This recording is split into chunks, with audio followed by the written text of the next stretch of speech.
সদকায়ে জারিয়ার কতগুলো ধরন হতে পারে তার একটা চাক্ষুষ প্রমাণ আজকে দেখাবো। খুব ছোট এবং সামান্য মনে হবে এটা আপনাদের কাছে। আমরা আসছি সাতক্ষীরার একেবারে প্রত্যন্ত একটা অঞ্চল, যেখান থেকে বর্ডার একেবারে হাঁটাপথও বললে ভুল হবে না হয়তো বা।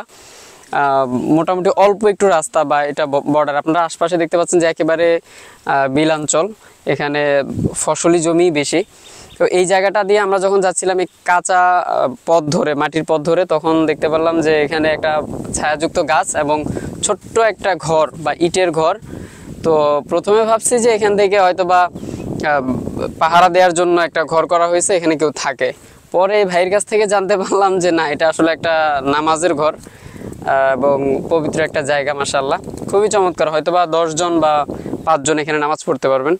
আর এখানে ছোট্ট একটা কল দেয়া আছে। আমরা নিজেরাই খুব পিপাসার্থ ছিলাম, তো এই কলের পানি খেলাম। এটা একেবারে ডিপ কল, এখান থেকে নিয়ে যে গ্লাস আছে এখানে পানি। তা আমরা যে খেলাম এত তৃষ্ণার পরে, আমাদের কাছে আলহামদুলিল্লাহ অনেক তৃপ্ত আমরা নিজেরাই হয়েছি। আর এখানে যে ভাইরা আছেন, ওনারা মাঠ থেকে যখন কাজ করে আসে তখন হচ্ছে ওনারা এখানে বিশ্রাম নিচ্ছে। তারপরে আপনি তো মনে হয় অনেকক্ষণ আছেন, গরু বাছুর চড়াচ্ছেন নাকি? আচ্ছা আচ্ছা।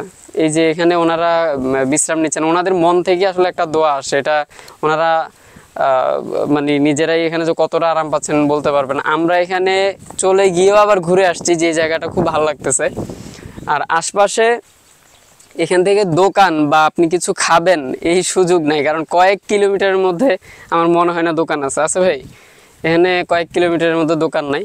আর ছোট্ট একটা নিচে ইয়ের মতো আছে, মাটি কাটা আছে এখানে। এখানে দেখলাম যে গরু এবং গরুর বাছুর ওরা পানি খাচ্ছে এই জায়গাটাতে। তো যে ভাই এই কাজটা করছেন, সদকায়ে জারিয়ার অনেকগুলো প্রক্রিয়া আছে, এর মধ্যে এটা আমার কাছে অনেক সুন্দর একটা মনে হয়েছে। এমনও যে আপনি যদি কাউকে দিন শিখান সেক্ষেত্রে